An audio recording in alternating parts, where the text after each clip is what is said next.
ಉಗ್ರರ ದಾಳಿಗೆ ಕನ್ನಡಿಗ ಮಂಜುನಾಥ್ ರಾವು ಸಾವು ಕೆಲವೇ ಕ್ಷಣಗಳಲ್ಲಿ ಶಿವಮೊಗ್ಗಕ್ಕೆ ಮೃತದೇಹ ಆಗಮಿಸಲಿದೆ.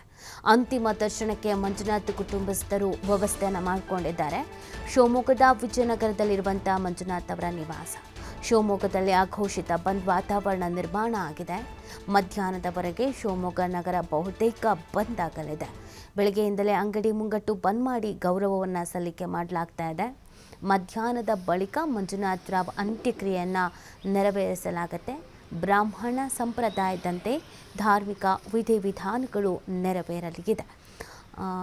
ಇನ್ನೇನು ಕೆಲವೇ ಹೊತ್ತುಗಳಲ್ಲಿ ಮೃತದೇಹ ರೀಚ್ ಆಗಲಿದೆ. ಆಲ್ರೆಡಿ ವ್ಯವಸ್ಥೆಯನ್ನು ಮಾಡಲಾಗಿದೆ. ಕುಟುಂಬಸ್ಥರು ಮನೆಯ ಬಳಿ ಅಂತಿಮ ದರ್ಶನಕ್ಕೆ ಅಂತ ನೀವು ಗಮನಿಸ್ತಾ ಇದ್ದೀರಾ. ಇನ್ನೊಂದು ಕಡೆಯಲ್ಲಿ ಇಡೀ ಶಿವಮೊಗ್ಗ ಬಂದ ರೀತಿಯಾದಂಥ ವಾತಾವರಣ ಇದೆ. ಇಡೀ ಊರಿಗೂರೇ ಒಂದು ರೀತಿ ಶೋಕಾಚರಣೆಯಲ್ಲಿ ಇರೋದು, ಗೌರವ ಸಲ್ಲಿಸಬೇಕು ಅನ್ನುವಂಥ ನಿಟ್ಟಿನಲ್ಲಿ ಯಾವುದೇ ಅಂಗಡಿ ಮುಂಗಟ್ಟುಗಳು ಇನ್ನೂ ತೆರೆದಿಲ್ಲ. ಅವರಿಗೊಂದು ಗೌರವ ಸಲ್ಲಿಸಬೇಕು ಅನ್ನುವಂಥ ನಿಟ್ಟಿನಲ್ಲಿ ಇಡೀ ಶಿವಮೊಗ್ಗ ಸಿಟಿ ಬಂದ್ ಆಗಿದೆ.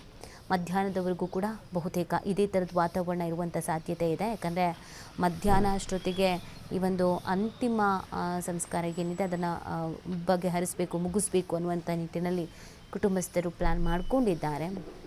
ನೋಡಿ, ಇವರು ಕೂಡ 4-5 ಬಾರಿ ಯೋಚಿಸಿ ಎಲ್ಲರ ಹತ್ರ ವಿಚಾರಿಸಿ ಎಲ್ಲಿಗೆ ಹೋಗಬೇಕು, ಎಲ್ಲಿಗೆ ಹೋದರೆ ಒಳ್ಳೆಯದು, ಯಾವ ಪ್ಲೇಸ್ ಸೂಕ್ತವಾಗಿದೆ ಅಂತೆಲ್ಲ ಕೇಳಿಕೊಂಡು ಎಲ್ಲ ಕಾಶ್ಮೀರಕ್ಕೆ ಹೋಗಿ ಅಂತ ಹೇಳಿದ ಮೇಲೆ ಓಕೆ ಹೋಗೋಣ ಅಂತ ನಿರ್ಧರಿಸಿ ಹೋದವರು.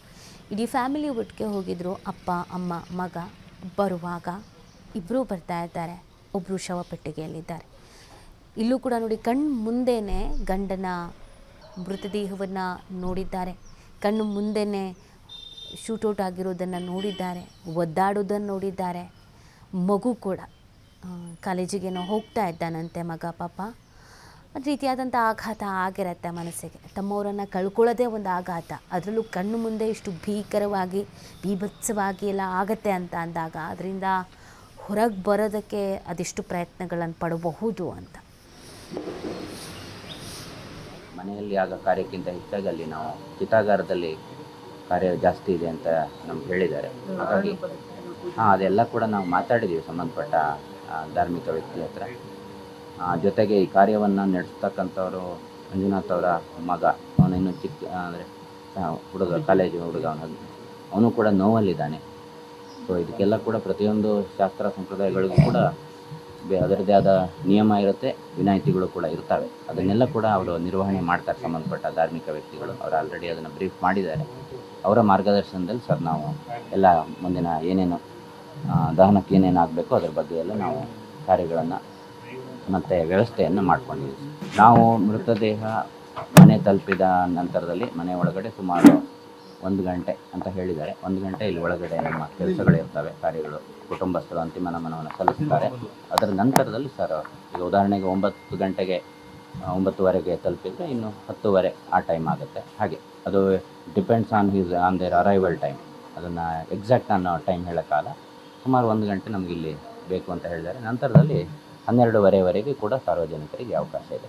ಮನೆಯಲ್ಲಿ ಆಗ ಕಾರ್ಯಕ್ಕಿಂತ ಹೆಚ್ಚಾಗಿ ನೋಡಿ, ಇನ್ನು ಇದಕ್ಕೆ ಸಂಬಂಧಪಟ್ಟಂತೆಗೆ ನಮ್ಮ ಪ್ರತಿನಿಧಿ ಪ್ರಕಾಶ್ ಅವರು ಮಂಜುನಾಥ್ ಅವರ ಸಂಬಂಧಿಕರೊಬ್ಬರನ್ನ ಮಾತಾಡಿಸಿದ್ದಾರೆ. ಅಂದರೆ ಅವರು ಪಲ್ಲವಿ ಅವರಿದ್ದಾರಲ್ಲ, ಅವರ ಸಹೋದರಿಯನ್ನು ಏನು ಹೇಳಿದ್ದಾರೆ, ಏನಾಯಿತು, ಘಟನೆ ಬಗ್ಗೆ ಅವ್ರಿಗೆ ಏನು ಗೊತ್ತಿದೆ ನೋಡೋಣ ಬನ್ನಿ.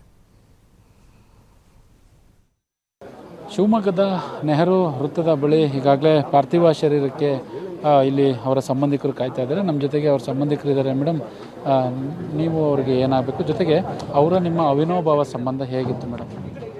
ನಾನು ಪಲ್ಲವಿ ಅಕ್ಕ, ನಾನು ಪಲ್ಲವಿ ದೊಡ್ಡಪ್ಪನ ಮಗಳು. ಮಂಜು ಭಾವ ಅಂದರೆ ನಾವು ನಿಜವಾಗ್ಲೂ ಅವ್ರು ಎಲ್ಲರೂ ಸಂಬಂಧ ಹಿಡಿದು, ವಿಜಯ ಅಕ್ಕ, ನನ್ನ ಹೆಸರು ವಿಜಯ ಅಂತ, ವಿಜಯ ಅಕ್ಕ, ಎಲ್ಲರೂ ಸಂಬಂಧ ಹಿಡಿದು ಕರೆಯೋದು. ಅಷ್ಟು ಒಳ್ಳೆಯವರು ಅವರು. ಎಷ್ಟು ಒಳ್ಳೆಯವರು ಅಂದರೆ ಯಾವುದೇ ಫಂಕ್ಷನ್ ಆಗಲಿ ಹೆಂಗೆ ಓಡಾಡ್ತಿದ್ರು, ತಮ್ಮನೇದೇ ಅಂದ್ಕೊಂಡೆ ನಮ್ಮನ್ನೆಲ್ಲ ಅಷ್ಟು ಆಸೆ ಮಾಡೋರು ಎಲ್ಲರೂ. ನನ್ನ ಮಕ್ಕಳಿಗೆ ಎಲ್ಲ ತುಂಬ ಇವ್ರ ಮನೆಗೆ ಹೋಗೋದಂದ್ರೆ ಭಾರಿ ಖುಷಿ. ಯಾವಾಗಲೂ ಇವ್ರ ಮನೆ ವರ್ಷಕ್ಕೆ 1-2 ಸಲ ರಜದಲ್ಲೆಲ್ಲ ತಪ್ಪಿಸ್ತಿರ್ಲಿಲ್ಲ ನಾವು. ಅಷ್ಟು ನನ್ನ ತಂಗಿ ಅಂದರೆ ನನ್ನ ಸ್ವಂತ ತಂಗಿಗಿಂತಲೂ ಜಾಸ್ತಿ ಅವಳು ಪಲ್ಲವಿ. ಖುಷಿಯಾಗಿ 3 ದಿನ 5 ದಿವಸ ಟೂರ್ ಹೋಗಿದ್ರು. ಏನು ಮಗನಿಗೆ ಚೆನ್ನಾಗಿ ರಿಸಲ್ಟ್ ತೆಗೆದ, ಕಷ್ಟಪಟ್ಟಿದ್ದಾನೆ 2 ವರ್ಷ. ಖುಷಿಯಾಗಿ ಎಲ್ಲೂ ದೂರ ಇಷ್ಟು ದಿವಸ ಟ್ರಿಪ್ಪೇ ಹೋಗಿರಲಿಲ್ಲ.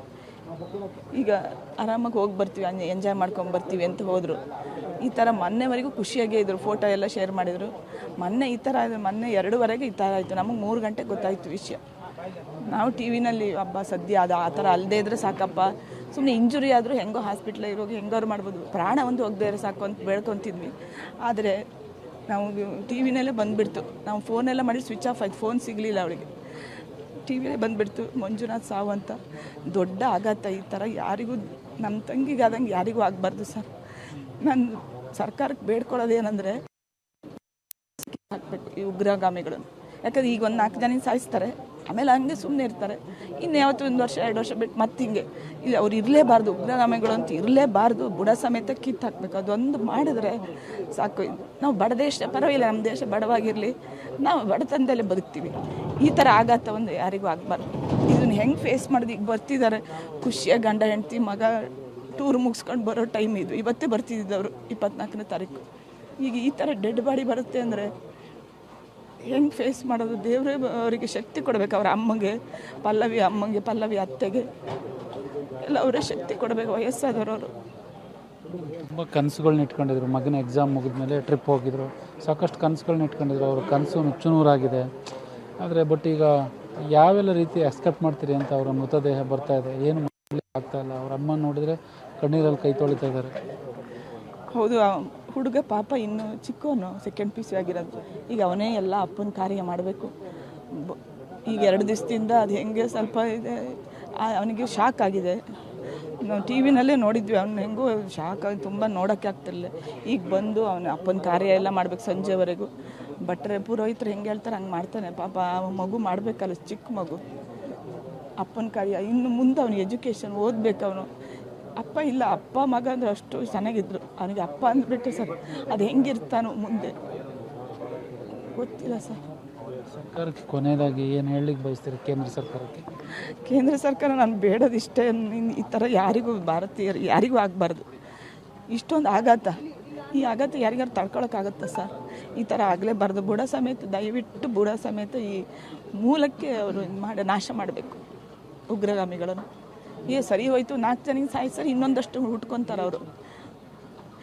ಬೇರೆಯವ್ರನ್ನ ಸಾಯಿಸಿ ಇವ್ರೇನು 1000 ವರ್ಷ ಬದುಕ್ತಾರ? ಏನು ಪ್ರಯೋಜನ? ಯಾಕೆ ಹಿಂಗೆ ಆ ಥರ ಮನಸ್ಥಿತಿ ಯಾಕಿದೆ ಅವರಿಗೆ? ದಯವಿಟ್ಟು ಉಗ್ರಗಾಮಿಗಳನ್ನು ನಾಶ ಮಾಡಲಿ ಅಷ್ಟೇ ನಾನು ಬೇಡ. ನಾನು ಪಲ್ಲವಿ ಅಕ್ಕ, ಅವ್ರು ನಾನು ವಿಜಯ ಸರ್. ಇದು ಮಂಜುನಾಥ್ ರಾವ್ರವರ ಪತ್ನಿ ಪಲ್ಲವಿ ಏನಿದ್ದಾರೆ, ಅವರ ಸಹೋದರಿ ಕೂಡ ಈಗಾಗಲೇ ಮಾತನಾಡಿರುವಂಥದ್ದು. ಸಾಕಷ್ಟು ಒಂದು ರೀತಿ ಆಕ್ರೋಶ ಭರಿತವಾದಂತಹ ನುಡಿಗಳನ್ನ, ಮಾತುಗಳನ್ನ ಮಾತನಾಡ್ತಾಯಿದ್ರು. ಒಟ್ಟಾರೆ ಅವ್ರು ನೋಡ್ತಾ ಇದ್ದು, ಅವರ ನೋವುಗಳಲ್ಲೂ ಕೂಡ ಸಾಕಷ್ಟು ಆಕ್ರೋಶ ಕಾಣ್ತಾ ಇತ್ತು. ಕ್ಯಾಮ್ರಾ ಪರ್ಸನ್ ಕಿಶೋರ್ ಜೊತೆ ಪ್ರಕಾಶ್, TV5 ಶಿವಮೊಗ್ಗ.